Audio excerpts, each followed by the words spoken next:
சென்ற வாரம் சீடர்களை இயேசு மறைபரப்பு பணிக்கு அனுப்புவதை நாங்கள் பார்த்தோம். இந்த வாரம் மறைபரப்பு பணியில் சீடர்கள் என்ன செய்ய வேண்டும், என்ன சவால்கள் என்பதை இயேசு நமக்கு சீடர்களுக்கு கூறுகின்றார். சீடர்களை பொறுத்தமட்டில் அவர்கள் மிகவும் விசேஷமான மக்கள். ஏனென்றால் இயேசு அல்லது கடவுள் விவிலியத்தை நீங்கள் புரட்டி பார்த்தால் யாரையும் பெரிதாக நண்பனாக கருதியதில்லை. மோயிசன் கடவுளுக்கு மிகவும் நெருக்கமானவர். ஆபிரகாம் கடவுளுக்கு மிகவும் நெருக்கமானவர். இப்படி ஒரு சிலர் இருந்தால் கூட கடவுள் அல்லது இயேசு யாரையும் நண்பர்கள் என்று அழைத்ததில்லை. ஆனால் சீடர்களை இயேசு அவ்வளவு நெருக்கமாக நண்பர்கள் என்று அழைக்கின்றார், ஃப்ரெண்ட்ஸ். அப்போ சீடர்கள் எவ்வளவு முக்கியமானவர்கள். ஆனால் இதைவிட உங்கள் வாழ்க்கையில் நட்பு இருக்கும். அதோடு பார்க்கும் பொழுது நெருங்கிய நட்பு இருக்கும் இல்லையா? தமிழில் அது நீங்கள் எப்படி சொல்கிறீங்களோ தெரியல, ஆங்கிலத்தில் சொல்லுவாங்க ஃப்ரெண்ட்ஸ், சாதாரணமாக ஃப்ரெண்ட்ஸ். தென் யூ ஹேவ் என்னது பெஸ்ட் ஃப்ரெண்ட்ஸ், மிகவும் நெருங்கிய நண்பர்கள். ஒரு ஆளுக்கு 200 பெஸ்ட் ஃப்ரெண்ட்ஸ் எல்லாம் இருக்க முடியாது, ஒரு 2-3 பெஸ்ட் ஃப்ரெண்ட்ஸ் தான் இருப்பாங்க. அதுவே நீங்கள் கடவுளுக்கு பெஸ்ட் ஃப்ரெண்டாக இருக்க வேண்டுமா? என்னட்டு ஒரு ரகசியம் இருக்குது. நம்பினா நம்புங்க, நம்பாட்டி போங்க. என்னட்டு ஒரு ரகசியம் இருக்குது. கடவுளுக்கு பெஸ்ட் ஃப்ரெண்டாக இருக்கணுமா? ரொம்ப லேசு. கடவுளின் பணியை செய்ய சீடர்கள் அனுப்பப்படுகின்றார்கள். கடவுளின் பணியை இலகுவாக்குவது சீடர்களின் கடமை, பணி, பொறுப்பு. அப்போ இந்த கடவுளின் பணியை எவ்வளவு தூரம் யார் இலகுவாக்குகின்றார்களோ அவர்கள் இறைவனின் மிக நெருங்கிய நண்பர்கள் என்று அழைக்கப்படுவார்கள். ஆமாவா இல்லையா? பெஸ்ட் ஃப்ரெண்ட்னு சொன்னால் கடவுளின் வேலையை ஒன்றுமில்லாமல் ஆக்கிறது அல்லது மிகவும் யார் குறைக்க முடியுமோ. என்னை பொறுத்தளவில் கடவுளின் வேலைப்பளுவை நான் மிகவும் குறைத்திருக்கின்றேன். அதனால் கடவுளின் பெஸ்ட் ஃப்ரெண்ட் யார்? திருப்பி ஆரம்பிக்கணுமா? நான் தான். ஏன்? இன்றைய வாசகத்தில் இயேசு சொல்கின்றார், உங்கள் தலையில் இருக்கும் ஒவ்வொரு முடியும் எண்ணப்பட்டிருக்கின்றது. நான் வேலையை குறைச்சிருக்கிறேன்னா இல்லையா? என்னைய போல் இருக்கிறவங்க 2-3 பேர் இருக்கிறாங்க அங்கே இங்கே. மொட்டை விழுந்துட்டேன்னு சொல்லிட்டு துக்கப்படாதுங்க ஜெயராஜ், சந்தோஷப்படுங்க, நல்லா சந்தோஷப்படுங்க. ஏனென்று சொன்னால் நாங்கள் இறைவனின் மிக நெருங்கிய நண்பர்கள், பெஸ்ட் ஃப்ரெண்ட்ஸ். அதனால தான் நான் சொல்கிற சில விஷயங்கள் கேட்க கொஞ்சம் கஷ்டமாக இருந்தாலும் அதுதான் உண்மை. இறைவன் நம்மை எவ்வளவு தூரம் அன்பு செய்கின்றார் என்பதை நான் உணர்ந்திருக்கின்றேன். அப்படி தானே? நம்ம 2-3 பேருக்கு அந்த வரப்பிரசாதம் இருக்கின்றது. இயேசு என்று சீடர்களுக்கு 2-3 விடயங்களில் சொல்கின்றார். நீங்கள் இறைவனை பணியாளர்களாக இருக்க வேண்டும் என்று சொன்னால், நண்பர்களாக இருக்க வேண்டும் என்று சொன்னால் என்ன செய்ய வேண்டும்? அதுக்காக போயிட்டு எல்லாரும் வேளாங்கண்ணியில் மொட்டை அடிச்சுட்டு வாங்கன்னு நான் சொல்லலை. 15 நாளில் திரும்பி வளர்ந்துடும். அப்போ பெஸ்ட் ஃப்ரெண்ட் ஸ்தானம் போயிடும். அதை செய்ய வேண்டாம். இன்னொரு விஷயம் இருக்கு. இயேசு சொல்கின்றார், நீங்கள் உண்மையான சீடர்களாக இருக்க வேண்டும் என்று சொன்னால் அஞ்சாதீர்கள். நீங்கள் போய் பார்த்தீங்கன்னு சொன்னால், இப்போ தான் ஏஐலெல்லாம் கேட்கலாம் நீங்கள், how many times Jesus used the word do not be afraid. பல தடவைகள் இயேசு அதை பாவித்திருக்கின்றார். அஞ்சாதீர்கள். முதல் இறைவனுக்கு அஞ்சியது யார்? முதல் இறைவனுக்கு அஞ்சியது யார்? ஏன் அவரை மட்டும் தனியாக சொல்கிறீங்க? ஃபாதர்ஸ் டேயும் அதுவுமா கொஞ்சம் அவங்களுக்கு ஒரு லீவு கொடுத்துடலாமே. ஆதாம், ஏவாள். இறைவனுக்கு அவர்கள் அஞ்சுவதற்கு காரணம் என்ன? அவர்கள் இறைவனுக்கு கொஞ்சம் இன்னொரு கண்ணோட்டத்தில் பார்க்கலாம். இயேசு முதன்மையாக சொல்கின்றார் அஞ்சாதீர்கள். அதுக்கு பிறகு இயேசு சொல்கின்றார் கடைசியாக, இன்றைய வாசகத்தில் கடைசி, மக்கள் முன்னிலையில் என்னை ஏற்றுக்கொள்பவரை விண்ணுலகில் இருக்கும் என் தந்தையின் முன்னிலையிலும் நான் ஏற்றுக்கொள்வேன். ஆங்கிலத்தில் சில டிரான்ஸ்லேஷன்ஸ் போட்டிருக்கும் டெஸ்டிஃபை. மக்கள் முன்னிலையில் நீங்கள் எனக்கு சாட்சிகளாக இருந்தால், if you testify for me, எனக்கு நீங்கள் மக்கள் முன்னிலையில் சாட்சிகளாக இருந்தால் நான் இறைவன் முன்னிலையில் உங்கள் சாட்சிகளாக இருப்பேன் இயேசு சொல்கின்றார். ஆதாம் ஏவாள் ஒளிந்து இருப்பதற்கு காரணம், அஞ்சுவதற்கு காரணம், அந்த சாத்தான் இறைவனின் கேரக்டரை அசசினேட் பண்ணுது. கேரக்டர் அசசினேஷன் சொல்லுவாங்கல்ல. உங்களை படைத்த இந்த இறைவன் அவர் லெவலுக்கு உங்களை எல்லாம் அன்பு செய்யலை. அதனால் நீங்கள் இந்த பழத்தை உண்டால் நீங்கள் அவருடைய நிலைக்கு உயர்த்தப்படுவீர்கள். ஆதாம் ஏவாள் கீழ்ப்படியாமல் இருந்தார்கள், சட்டத்தை அவர் சொன்ன சொல்லை மீறினார்கள். இதற்கு மேலாக அவர்களுக்கு ஒரு சந்தர்ப்பம் கிடைத்தது. இறைவனது அன்பிற்கு, இறைவனது மாட்சிக்கு சாட்சிகளாக இருக்கு. அடித்து சொல்லியிருக்கலாம்ல. ஏவாள் கொஞ்சம் ட்ரை பண்ணினாங்க. நீங்கள்லாம் அந்த ஆதியாகம நிகழ்ச்சியை நன்றாக தெரிந்து வைத்திருக்க வேண்டும். அந்த அலகை, சர்ப்பம், பாம்பு ஏவாளிடம் சொல்கின்றது, ஆமாம் உண்மையா இந்த கார்டனில் உள்ள பழங்கள் ஒன்றையும் சாப்பிட வேணான்னு சொன்னார். எக்ஸ்ட்ரீம்லேருந்து கொஞ்சம் குறையுது, ஒன்றுமே சாப்பிட வேணான்னு சொன்னாரா? ஏவாள் சொல்கிறாங்க, இல்லை அப்படியெல்லாம் சொல்லலை, எல்லாமே சாப்பிட வேணான்னு சொல்லலை, அந்த நடுவில் இருக்கிற மரத்தின் கனியை மட்டும் சாப்பிட வேண்டாம். ஏவாள் ட்ரை பண்ணுறாங்க, ஆனாலும் கடைசி மட்டும் சாட்சியம் சொல்லவில்லை. ஆதாம் ஏவாள் சாட்சியம் சொல்லாமல் விட்டதால் அவர்கள் அஞ்சுகிறார்கள். சாட்சியம் சொல்லியிருந்தால் அஞ்ச வேண்டிய அவசியம் இல்லை. அச்சம் எங்கே வருகின்றது? நாம் இறைவனுக்கு சாட்சியம் சொல்லாமல் இருக்கும் தருணத்தில் நமக்கு அச்சம் வருகின்றது. உண்மைக்கு சாட்சியம் சொல்லாமல் இருக்கும் தருணத்தில் நமக்கு அச்சம் வருகின்றது. பொய் சொல்லும் போது நமக்கு அச்சம் வருகின்றது. அன்புக்கு எதிராக இருக்கும் பொழுது நமக்கு அச்சம் வருகின்றது. இயேசு என்ன சொல்கின்றார்? அச்சப்படாதீர்கள். அப்படின்னு சொன்ன என்ன சொல்றார்? எனக்கு சாட்சியம் சொல்லுங்கள்.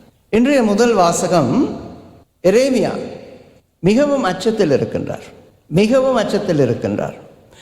சுற்றிலும் திகில், எங்கும் திகில், செத்துடலாம் போல இருக்கு. அதுக்கு அவர் காரணம் சொல்கின்றார், என் நண்பர்கள் கூட என் வீழ்ச்சிக்கு காத்திருக்கின்றார்கள். இந்த வாசகத்தை நம்ம அழகாக பார்க்க வேண்டும். ஆரம்பத்தில் எங்கும் திகில், எதிலும் திகில், சுற்றி வர இருக்கும் மக்கள், என் நண்பர்கள் கூட எனது வீழ்ச்சிக்காக காத்திருக்கின்றார்கள். நான் அவர்களுக்கு உண்மையை சொன்னால் அவர்கள் என்னை கொள்வார்கள். என்ன உண்மைன்னு சொன்னால், இதில் பேக்ரவுண்ட் பின்னணி என்னன்னு சொன்னால், அந்த காலத்தில் இஸ்ராயல் மக்கள் இறைவனது கட்டளைக்கு கீழ்ப்படியாமல், இறைவனது உடன்படிக்கைக்கு கீழ்ப்படியாமல் வாழும் பொழுது, இறைவன் உடன்படிக்கை பழைய ஏற்பாட்டில் ரொம்ப ஸ்ட்ரெயிட் ஃபார்வர்ட். நான் உங்கள் கடவுளாயிருப்பேன், நீங்கள் என் மக்களாயிருப்பீர்கள். நீங்கள் எனக்கு எனது உடன்படிக்கைக்கு கீழ்ப்படிந்தால் நான் உங்களை பாதுகாப்பேன். உடன்படிக்கை படியாவிட்டால் என்னது? அதுக்கு பிறகு லேட் ஆகுதுன்னு என்னட்ட சொல்ல வேணாம், பதில் சொல்லுங்கள். நீங்கள் கீழ்ப்படியாவிட்டால் நோ ப்ரொடெக்ஷன், பாதுகாக்க மாட்டேன். அதைத்தான் இன்றைய நற்செய்தி வாசகத்திலும் இயேசு சொல்கின்றார். மக்கள் முன்னிலையில் என்னை ஏற்றுக்கொள்ளாதவர்களை, மறுதளிப்பவர்களை நானும் தந்தையின் முன் மறுதளிப்பேன். அப்போ இயேசு எனக்காக சாட்சி சொல்ல வேண்டும் சொன்னால் நான் இயேசுவுக்காக சாட்சி சொல்லுவேன். ஆனால் எரேமியா அந்த வாசகத்தை நாங்கள் நெகட்டிவாக பார்க்கக்கூடாது. அந்த வாசகத்தில் சொல்ற, எல்லோரும் எனது நண்பர்கள் கூட எனக்கு எதிராக இருந்தாலும் கடவுள் எனது நண்பராயிருப்பார். கடவுள் எனது நண்பராயிருப்பார், என்னுடன் இருப்பார், என்னை பாதுகாப்பார். அப்படியானால் நான் உண்மைக்கு சாட்சி பகர வேண்டும். சீடனாக இருந்தால் நாங்கள் உண்மைக்கு சாட்சி பகர வேண்டும். உண்மைக்கு சாட்சி பகர்வது என்று சொன்னால் இறைவனை நாங்கள் முழுமையாக நம்ப வேண்டும். விசுவாசம் ஒன்று இருக்கு. என் தந்தை என்னை பாதுகாப்பார், என் தந்தை என்னோடு இருப்பார், என் தந்தை எனது நண்பன் சொல்றோம். வாழ்க்கை என்று வரும் பொழுது அந்த விசுவாசம் நடைமுறையில் வருகின்றதா? எதுக்கும் ஒரு செக்யூரிட்டிக்கு நம்ம வேறு ஏதாவது செய்து வைத்திருக்கலாம். அப்படி நிறைய விஷயங்கள் செய்கிறோம்ல வாழ்க்கையில். கஷ்டம் என்று வரும் பொழுது நம்ம சஞ்சலப்படுகின்றோம். இயேசு என்று சொல்கின்றார். உங்கள் தந்தை எவ்வளவு தூரம் உங்களை மேன்மைப்படுத்துகின்றார். இயேசு சொல்கின்றார், அந்த சிட்டுக்குருவி இஸ் நத்திங். ஆனால் அதை கூட இறைவன் உங்கள் தந்தை பாதுகாக்கின்றார் என்று சொன்னால், அவரது சாயலிலும் பாவனையிலும் படைக்கப்பட்ட உங்களை எவ்வளவு தூரம் இறைவன் பாதுகாப்பார் என்ற விசுவாசம், நம்பிக்கை ஆழமாக நம்மிடம் இருந்தால் அச்சம் இருக்குமா? இருக்காது, இருக்கக்கூடாது.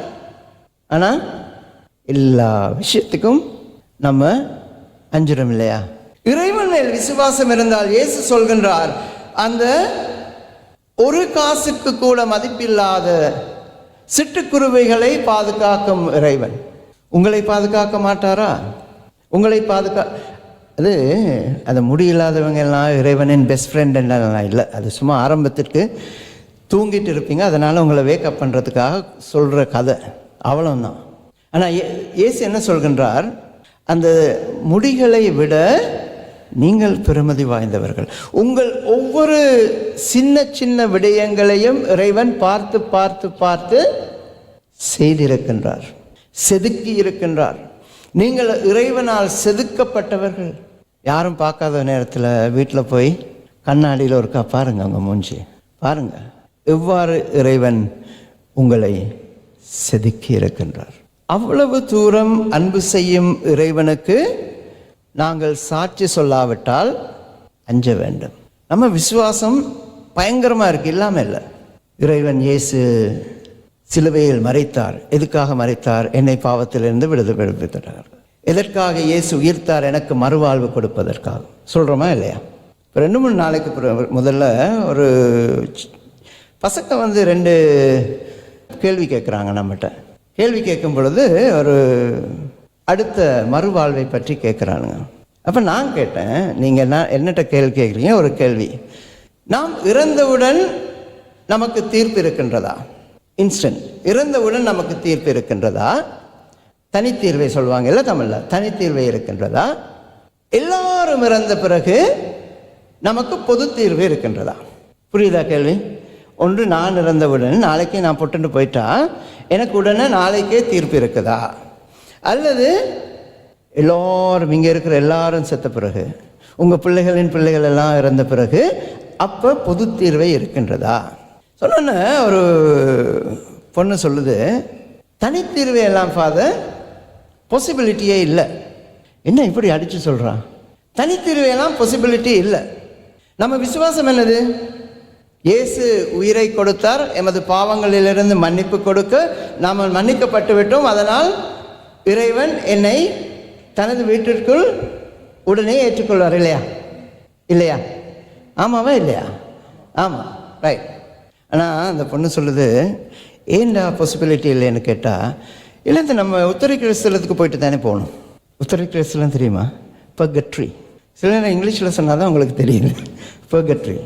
அப்போ நான் சொன்னேன், போகவே வேணுமா உங்களுக்கு? இல்லை, நிச்சயமாக அந்த உத்தரகிறிஸ்தலத்துக்கு போயிட்டு தான் நம்ம எல்லாரும் போவோம். அப்போ நான் சொன்னேன், இந்த நம்ம எல்லாரையும் விட்டுருங்க, நீங்கள் போகிறேன்னா போங்க, எனக்கெல்லாம் இந்த உத்தரகிறிஸ்தலத்துக்கு போகிறதுக்கு எந்த விதமான ஆசையும் இல்லை, அவசியமும் இல்லை. அப்படியா? அது எப்படி? திருப்பி கேட்டகிசம் நடக்குது. திருப்பி ஒரு மணித்தியாலம் இருந்து, ஏன் உத்தரகிறிஸ்தலம் இல்லாமல் நம்ம மோட்சத்துக்கு போகலாம்? வை த பாசிபிலிட்டி? அதை சொல்லிக் கொடுக்க வேண்டியதாக இருக்குது. நம்புறோம் இல்லையா? அவர் நமக்காக உயிர் விட்டார். ஒவ்வொரு முறையும் திருப்பலி ஒப்புக் கொடுக்கும் பொழுது நமது பாவங்கள் மன்னிக்கப்படுகின்றன. ஆகவே நமது வல்லமையால் அல்ல, இறைவனது அருளால் நாங்கள் மோட்ச பாக்கியத்தை பெற்றுக்கொள்கின்றோம். ஆனாலும் உத்தரகிறிஸ்தலத்துக்கு போகவே வேணும்னு சொன்னால் அரேஞ்ச் பண்ணலாம். அவசியம் இல்லை, அவசியம் இல்லை. இயேசு என்ன சொல்கின்றார்? இன்றைக்கு திருப்பி இயேசு இன்றைய வாசகத்தில் சொல்கின்றார், நீங்கள் உத்தரகிறிஸ்தலத்துக்கு போகாமல் நேராக மோட்சத்துக்கு போக வேண்டுமா? மொட்டை அடிக்க வேண்டியதில்லை. என்ன செய்ய வேண்டும்? மக்கள் முன்னிலையில் என்னை ஏற்றுக்கொள்பவரை நான் விண்ணுலகில் ஏற்றுக்கொள்வேன். அவர் சொல்லலை we are the purgatory சொன்னாரா? இல்லை, நீங்கள் மக்கள் முன்னிலையில் எனக்கு சாட்சிகளாயிருந்தால் நான் தந்தையின் முன்னிலையில் உங்களுக்கு சாட்சிகளாயிருப்பேன். நம்ம அங்கே போகும் பொழுது அங்கே இங்கே ஏதாவது சின்ன சின்ன பிரச்சனை இருக்கலாம், நான் அவ்வளவு புனிதம் இல்லாமல் இருக்கலாம், ஆனால் எனக்கு சாட்சி சொல்ல இறைவனது வல பக்கத்தில் ஒருவர் வீற்றிருக்கின்றார். அவர் அங்கேருந்து கடவுள்கிட்ட சொல்லுவார், அவர் ஓகே, அவரை பாஸ் பண்ணி விட்டுடலாம். ஏன்?